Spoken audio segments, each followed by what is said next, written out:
I'm terrible?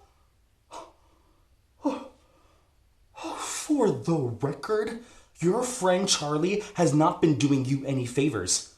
Yeah. Hey, Charlie was not moving people out of this room as a favor to you. He was doing it as a favor to them.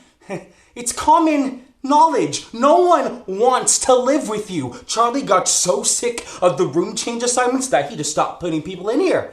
Yeah. And I did my best to get you your own room despite what you may think, but my boss made it very clear. Not only does she not want to move Marilyn from this room, but she said it's my job to keep her here because, God forbid, if Marilyn does leave this room, we may never be able to fill that bed again. And I tried to treat every resident with the same kindness and respect, and I don't pick favorites, but you are a mean lady. Hey guys, my name is Mark Quach, and that was a piece from Ripcord written by David Lindsay-Abaire. It's a piece that it's super fun, super zany, a lot of fun characters. I had the privilege of being a part of that production at Circle Theater a couple years ago, playing the role Scotty. Well, my tips, I should say, is to number one, memorize. So I think in the biggest hurdle for me, especially, is memorizing lines, because me as an actor, text doesn't come naturally to me. Because number one, me as a person, I talk very fast. I mutter all my words and everything.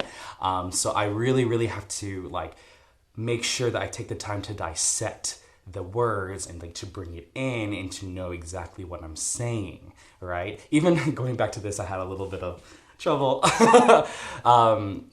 putting it back into my body, into my mind, and speaking it. But yeah, the text, for sure, if you have that down, that's already half the battle, right? Because if you don't know what you're saying, then how can you put forth your technique and your acting and everything like that?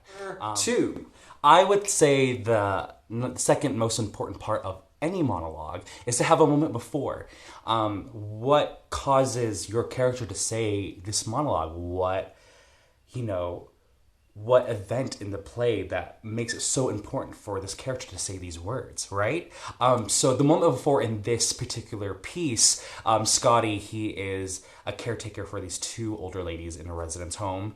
And this one particular lady has said something really nasty to him, very much in the words of you are lazy, you don't do anything for me, you don't care for me, all these different things, when that's incredibly not true for this character.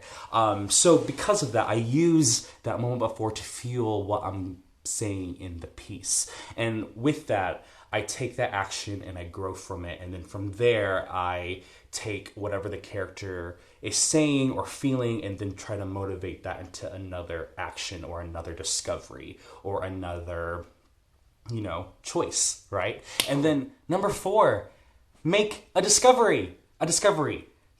So within the monologue that you're speaking, your character would realize something, or this is the only time I'll ever be able to say this, so I'm just go ahead and say it, right?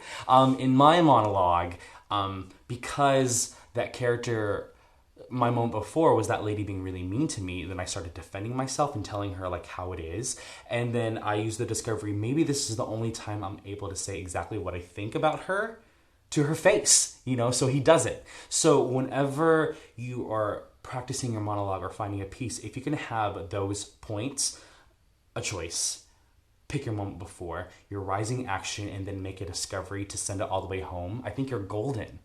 You're golden! Yay! Also, that brings into point number 5. Just have fun. There is no right or wrong answer to how to do a monologue, and a lot of it comes from just practice. You're not going to be the next Broadway star the next time you do a monologue. You know what I mean? It's just, it doesn't happen that way. People have to put in the time, the effort, and the will to learn before they get to that level, But it all starts from here, from things like this, DSM providing opportunities to have artists tell their experience. It just starts from there.